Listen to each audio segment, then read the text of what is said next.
Congratulation sir, আপনি কোম্পানিটাকে বাঁচিয়ে দিলেন। তুমি কি করে জানলে শাম্ভু? আমি তো তোমায় কিছু বলিনি। আরে আপনি আমাকে না বললে কি হবে স্যার, ভালো মানুষের ভালো খবর আকাশে ওড়ে।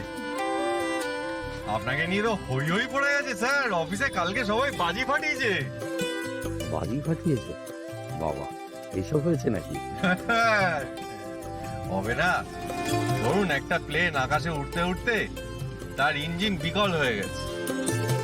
সবাই জানে যে প্লেনটা ক্র্যাশ করে যাবে, বহু মানুষের মৃত্যু হবে। সেই সময় যদি কেউ এসে সকলকে রক্ষা করে, মানুষের মুখে হাসি ফোটায়, তাকে নিয়ে তো বীর পুজো হবেই স্যার। জানো শাম্ভু, প্রেজেন্টেশন দেওয়ার আগে না আমার খুব ভয় করছিল। মনে হচ্ছিল যদি আমি হেরে যাই তাহলে আমাদের কোম্পানিটাই বন্ধ হয়ে যাবে, এতগুলো লোক বেকার হয়ে যাবে, আর তার মধ্যে তো আমিও আছি।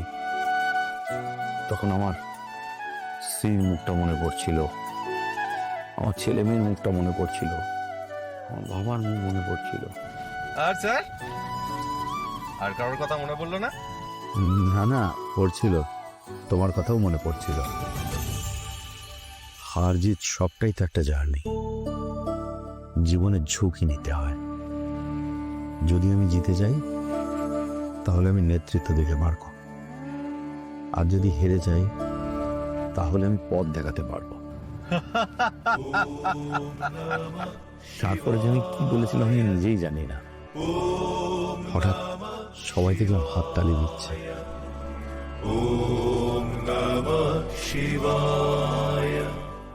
আপনাকে যখন এয়ারপোর্টে পৌঁছে দিতে গেছিলাম তখনই আমি জানতাম আপনি জিতে ফিরবেন। এত বিশ্বাস আমার উপরে তোমার? সৎ মানুষেরা কখনো হারে না স্যার, কারণ তাদের মধ্যে শিব বাস করেন। হারে কখন জানেন? যখন সে আর সৎ থাকে না, শিব তাকে ছেড়ে চলে যায়। আচ্ছা শম্ভু, তোমার কি মনে হয় আমি অসৎ হয়ে যাবো? মহাদেব আমাকে ছেড়ে চলে যাবেন? আমি কি করে বলি স্যার, সেটা তো মহাদেব জানেন। আমি শুধু এইটুকু জানি যে পরিষ্কার জলও নোংরা হয়। আগে আপনাকে নিয়ে কারোর ভয় ছিল না স্যার, এখন কিন্তু আপনি অনেকের কাছে ভয়। কাজেই একটা কথাই বলছি, একটু সাবধানে থাকবেন। কেন সাবধানে থাকবো কেন?